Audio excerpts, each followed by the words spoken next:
Shabbat, Daf, Kuf Rafalef Amoud Aleph. Bonjour tout le monde. Nous prenons la troisième ligne. La troisième ligne. Vesava Rabbi Yossi Tvila Bizmana Mitzvah. Nous avons prouvé hier dans le Hamoud que selon Rabbi Yossi, on disait que Tvila Bizmana Mitzvah, c'est-à-dire que lorsque la Torah a dit qu'il fallait aller au mikvé à un certain moment, par exemple le 7e jour ou le 8e jour, d'une nida, d'une zava, etc., eh bien, il fallait y aller le jour même. Il fallait y aller quand on nous disait d'aller. Contrairement à ceux qui disaient que non, c'est un conseil, mais il peut aller aussi le lendemain. En tout cas, d'après Rabbi Yossi, on avait vu ça. Et c'est pour cette raison qu'il disait qu'il ne fallait pas aller chercher un gémi pour couvrir la plaie, ou là où il y avait de l'encre. Pourtant, on a vu dans une braïta Azav et Azava.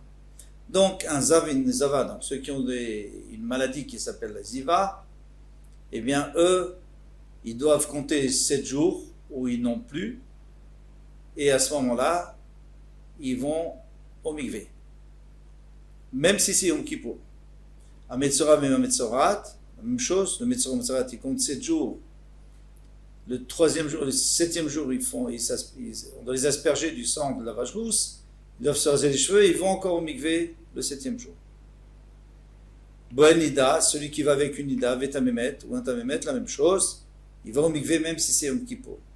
Tfilatan Bayom, donc ils vont au mikvé le 7e jour, dans la journée. Nida Veyoledet, maintenant une Nida elle-même, donc elle doit compter 7 jours depuis le moment où elle a commencé à être Nida. Et le 7e jour, il faut attendre la nuit. Elle ne peut aller qu'après la nuit au mikvé. Veyoledet, ou une femme qui accouche, la même chose. Tfilatan, balaïla, ils vont la nuit. Et même si c'est Yom Kippour. Bal Keri, quelqu'un qui a vu un écoulement impur pendant Yom Kippour. Tovel, veoler kola Yom Kula, il peut aller à n'importe quel moment de la journée de Yom Kippour. Donc on voit que Tfila, Bizmana Mitzvah, on est obligé de le faire. C'est pour ça qu'on a le droit de transgresser Yom Kippour. Façon de parler. En tout cas, le inouï, la souffrance de Yom Kippour. Rabbi Yossi Omer, Rabbi Yossi lui dit, Mina mincha ul ma'ala, enot tzarich lidvor. À partir de mincha, c'est-à-dire à la fin d'après-midi, si c'est arrivé, il n'a plus besoin, parce qu'il a déjà prié toutes les tfilotes.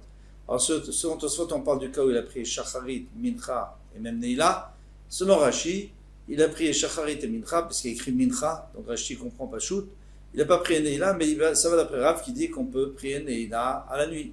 Donc il ira au mikvé tout de suite à la nuit, puis après il priera sa Neila. En tous les cas, il n'est pas obligé d'aller, parce qu'il ne pense pas que c'est une mitzvah, d'aller le jour même. Sauf s'il ne peut pas faire la tefila, ça c'est autre chose, parce que Ezra, Sofer, a dit qu'on ne peut pas faire on ne peut pas d'ivrer Torah, on ne peut pas faire de d'ivrer Torah tant qu'on n'est pas allé au mikvé. Alors, Ahi, l'Agma répond, elle dit, Ahi, Rabbi Yossi bar Yudahi. Non, la braïta ici, c'est pas Rabbi Yossi. Du Rabbi Yossi, on a déjà dit que Rabbi Yossi, lui, pense que c'est Tfila Bizmana Mitzvah, c'est une mitzvah. Et ici, quand on dit que c'était Rabbi Yossi, en fait, c'était Rabbi Yossi bar Yehuda, c'est pas le même Rabbi Yossi. D'Amar Daël et Tfila Be'acharona, que lui dit que on fait la Tfila à la fin. Alors, quel est le cas? On parle d'une femme qui est venue, elle était enceinte, et elle a eu une fausse couche, mais elle ne sait pas quand. C'est quelque chose qui arrive, elle ne sait pas exactement quand il y a eu la fausse couche. Elle a pu avoir des pertes, mais elle ne sait pas quand c'était la fausse couche. Donc, qu'est-ce qu'on fait? Alors, normalement, il faudrait attendre.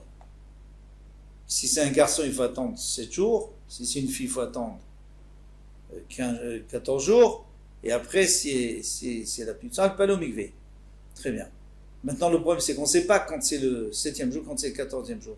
Donc, d'après Beth Hillel, il est obligé d'aller, au Beth Shammai aussi, elle est obligée d'aller tous les jours, parce que peut-être que c'était aujourd'hui, que c'était le 7e jour après les garçons, ou le 8e jour, parce que c'est le 8e jour, on avait vu, là il a, là il y a les dettes.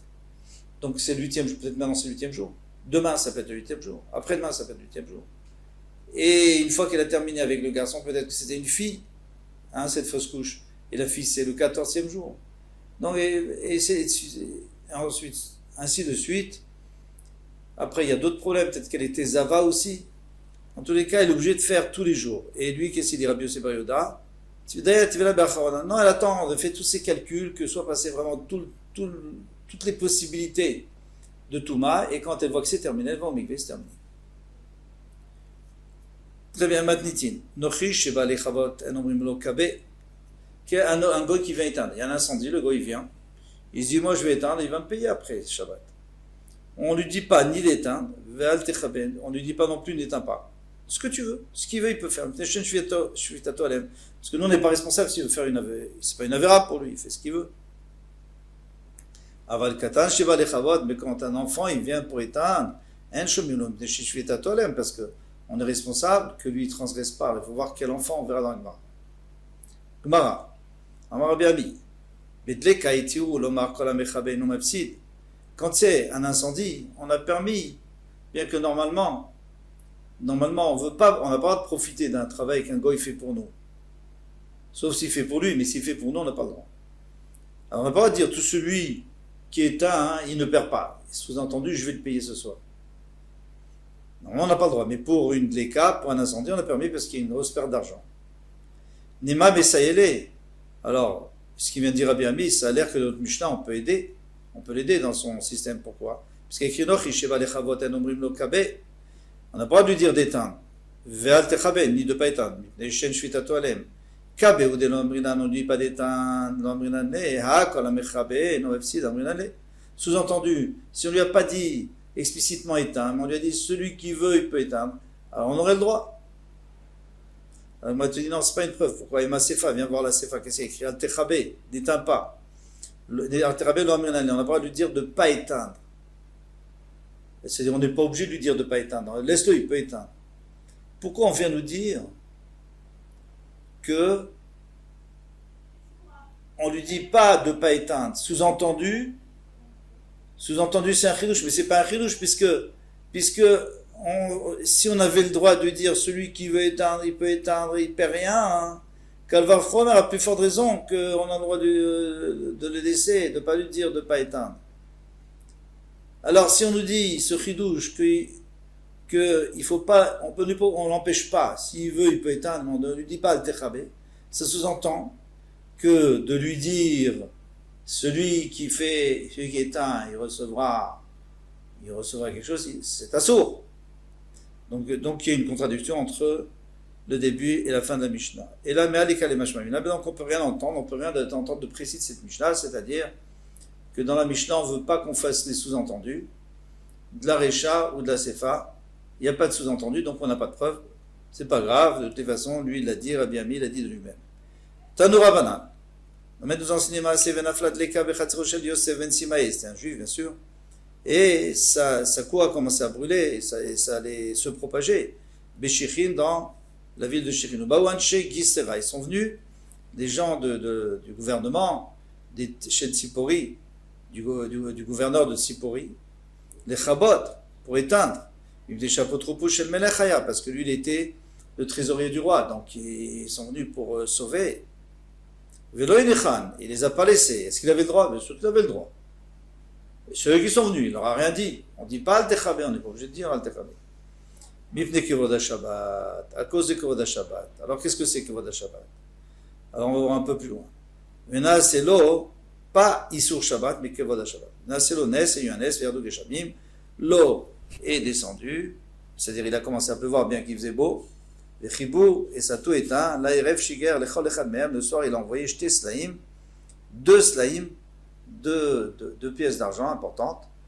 Vela Farkous, je sais pas, mais celui, le dirigeant qui était venu avec eux, je sais pas si c'était le maire ou un des députés. Shebahem Chamishim, il lui a donné 50. Alors pas 50 slaim, mais 50 dinarim qui font 12,5 slaim, puisque c'est 4 dinarim, c'est là. Il les a bien rétribués.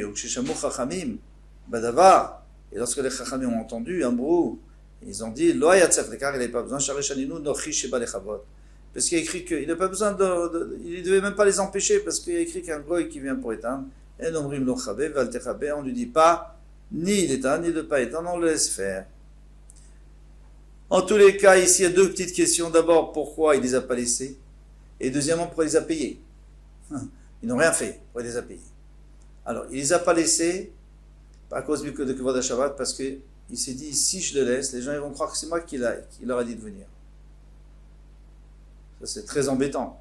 Les gens ils vont croire que c'est moi qui vais devenir. Et à part ça aussi, il a pensé aussi que c'était pas Kvod Shabbat, parce qu'en vérité, on a permis.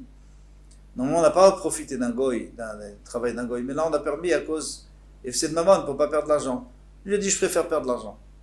Mishum Kavod Shabbat. C'est pas joli que Shabbat, on est. Un goy, il vient, il est un pour nous. Maintenant, pourquoi il les a payés?